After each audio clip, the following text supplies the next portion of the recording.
Bueno, queridos hermanos, quisiera hablar con ustedes ahora en algún bloque más de la formación de los niños, la educación de los niños en vistas al matrimonio. Puede llamar un poco la atención, puede incluso alguno pensar, pero el padre ¿qué está proponiendo? Que le empecemos a hablar del matrimonio desde chiquitos o que hagamos como esas personas que están recomendando una erotización precoz de los niños. Y he conocido casos en los cuales de repente a los niños, con estas ideas pedagógicas a las que me refería en otros bloques, de que la naturaleza es buena, que no hay que reprimir a los niños, que metían al niño, la mamá metía al niño o la niña con ella en el baño a ducharse juntos, y esto ha sido catastrófico también, las consecuencias de estas experiencias pedagógicas. El psicólogo francés Tony Anatrella, sacerdote, habla en uno de esos libros precisamente en que habla del sexo en esta sociedad y de los errores que hay alrededor de la sexualidad en esta sociedad, en esta cultura nuestra. Habla de las consecuencias desastrosas que ha tenido esa teoría psicológica y esa infeliz ocurrencia de meter a los niños con el papá o con la mamá a la ducha. Yo no propongo nada de eso, por supuesto, pero como dicen los antiguos filósofos sabios, Platón, Aristóteles, si uno quiere que un niño salga eminente en algún dominio de la vida, tiene que comenzar a educarlo desde pequeño. La educación para la vida tiene que ser desde la infancia. Claro que Platón, Aristóteles hablan de formar en el niño el futuro buen ciudadano, capaz de hablar, capaz de expresarse, capaz de dominarse, y no se refieren, por supuesto, directamente a la educación para el amor, la educación para el matrimonio. Dice Platón que si uno quiere que un niño sea un buen músico, tiene que empezarle a enseñar música desde pequeño. Y eso, de hecho, se mantiene en nuestra cultura. A los niños los mandan a clase de inglés desde chiquitos, lo mandan a clase de música, de violín, de danza, de ballet, casi desde que son niñitas, van a bailar ballet. Se les enseña computación desde chiquitos, pero la formación familiar que antes se recibía en la familia va creciendo cada vez más. El déficit de educación de los niños para la vida futura matrimonial a medida que se va destruyendo el tejido social familiar, donde los papás están obligados a vivir largas horas fuera del hogar, donde los niños ya no conviven con sus padres. Como decía el Papa Juan Pablo II, estamos viviendo en una sociedad donde hay muchísimos niños que son huérfanos de padres vivos. Tienen papá, tienen mamá, pero de hecho viven como huérfanos porque no están conviviendo con ellos, no son testigos de una convivencia esponsal, conyugal, de papá y mamá, de la cual puedan aprender. Y muchas veces lo que traen, desgraciadamente, es que son espectadores de la crisis matrimonial de papá y mamá, de los conflictos matrimoniales.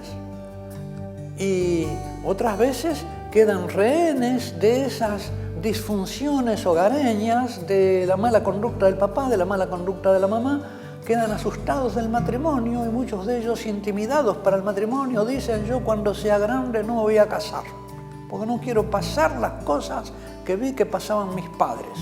Quedan intimidados. Por lo tanto, estamos en una cultura donde la formación de los niños para el matrimonio está en crisis. Y es para esta situación que quisiera reflexionar con ustedes, hablar con ustedes, ¿qué podemos hacer?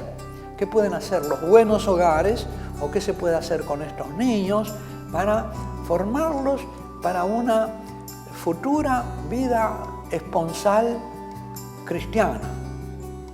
Y hay que empezar a formar desde niños. Dice Platón que el que sabe dominar sus impulsos es bueno y que el que no sabe dominar sus impulsos es malo. Y esto lo aplica Platón también al niño. Al niño desde pequeño, para que llegue a ser un hombre bueno y para que no llegue a ser un hombre malo, hay que enseñarle a dominar sus impulsos, a que él sepa gobernar sus pasiones, sus deseos del bien y sus temores del mal.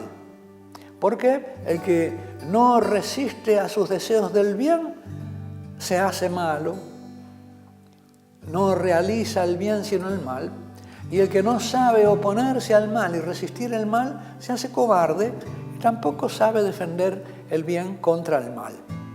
Sí, los malvados son los que no tienen capacidad de dominarse y los buenos son los que tienen capacidad de dominarse.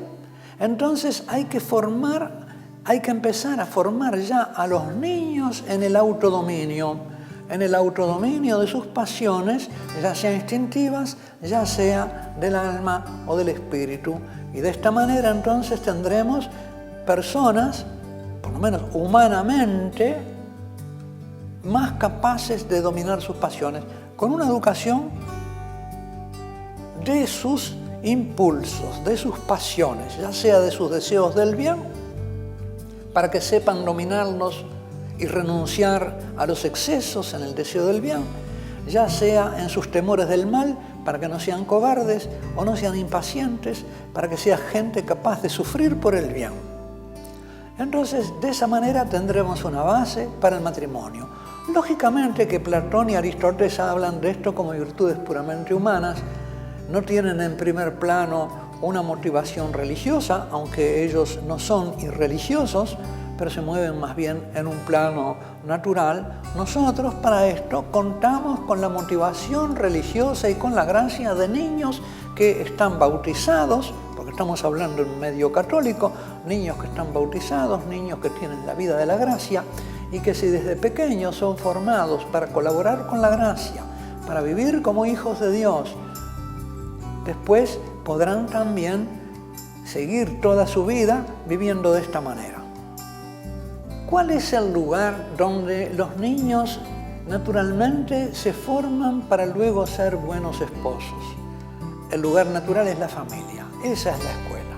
Viendo a sus papás, cómo conviven ellos, viendo la santidad de la vida matrimonial de sus padres, podrán los niños también aprender a vivir santamente después como hombre, como mujer, como esposo, como esposa, viendo el autodominio en sus padres, viendo en sus padres la templanza en el uso de los bienes, viendo en sus padres la capacidad del sacrificio, una capacidad alegre, sacrificándose alegremente por amor.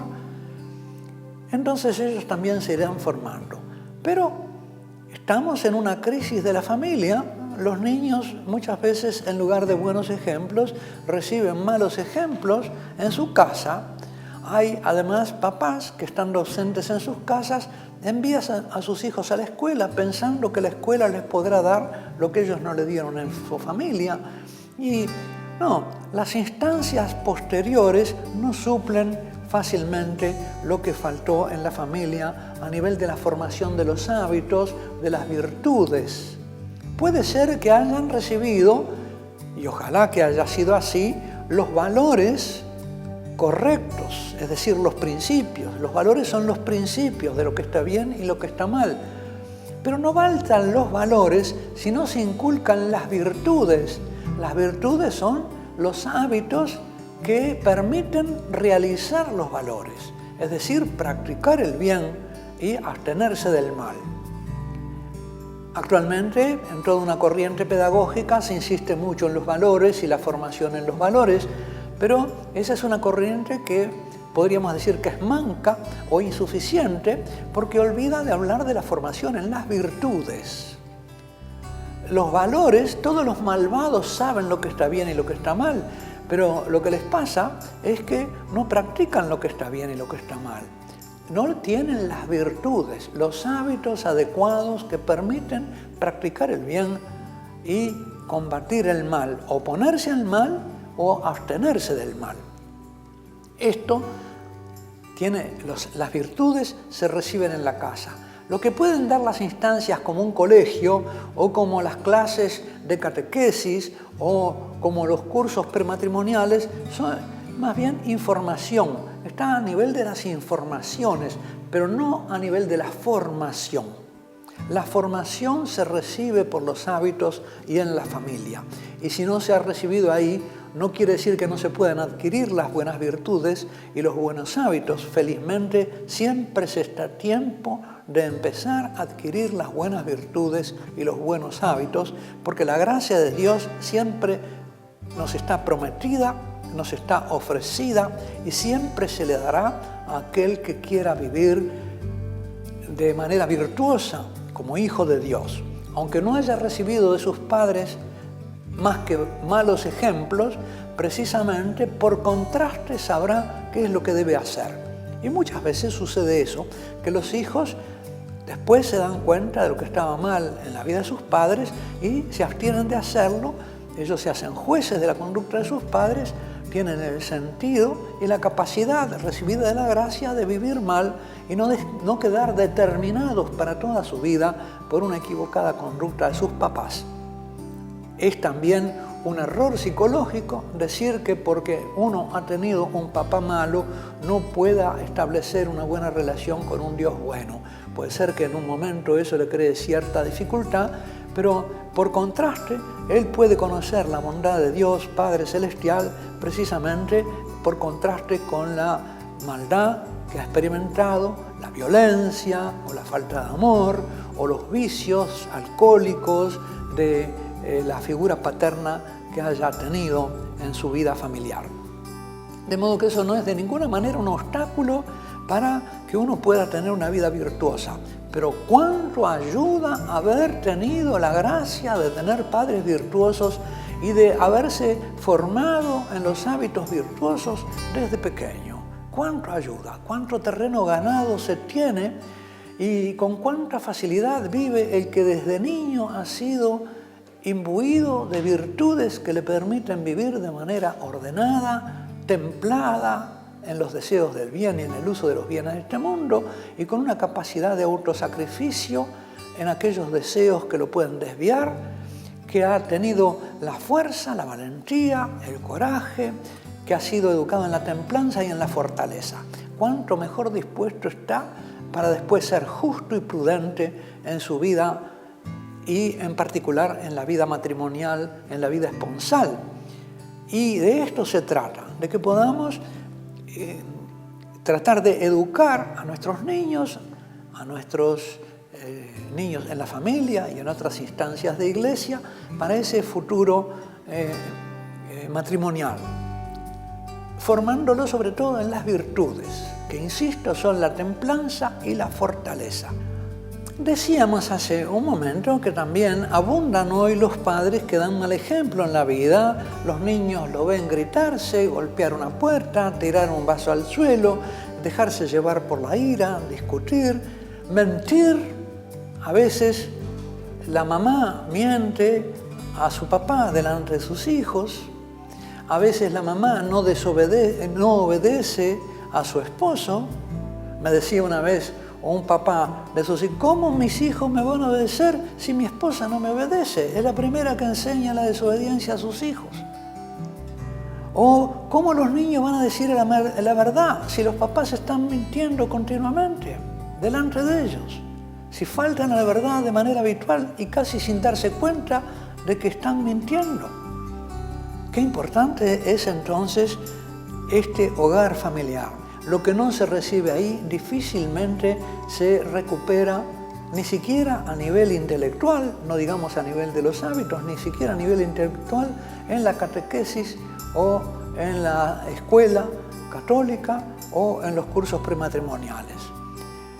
Lo que está deformado, el arbolito que creció torcido, ¿cuánto le cuesta enderezarse? Y a veces no lo logra nunca. Las clases de catequesis, además, no suelen tratar del sacramento del matrimonio. Se prepara a los niños simplemente para la confesión, para la comunión, pero en la catequesis infantil y en muchos cursos de catequesis no hay un tema en que los niños, porque se considera prematuro hablarle del matrimonio cristiano, se les enseña desde pequeños una doctrina cristiana acerca del matrimonio. ¿Se espera a qué?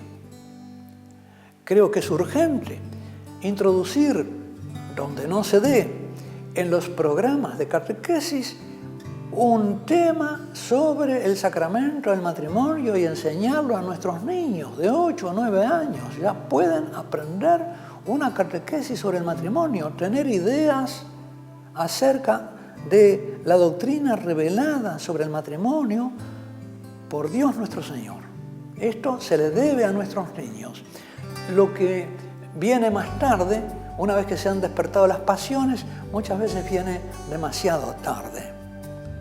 Y a veces incluso la formación de los cursos para la preparación al matrimonio es ya también tardía, porque se dicen en ellas cosas que habría que haberle dicho a los jóvenes años antes de la elección matrimonial y de unos años de convivencia en el noviazgo, donde a veces ha habido ya relaciones prematrimoniales y tantos errores que se han cometido por falta de información oportuna y a tiempo.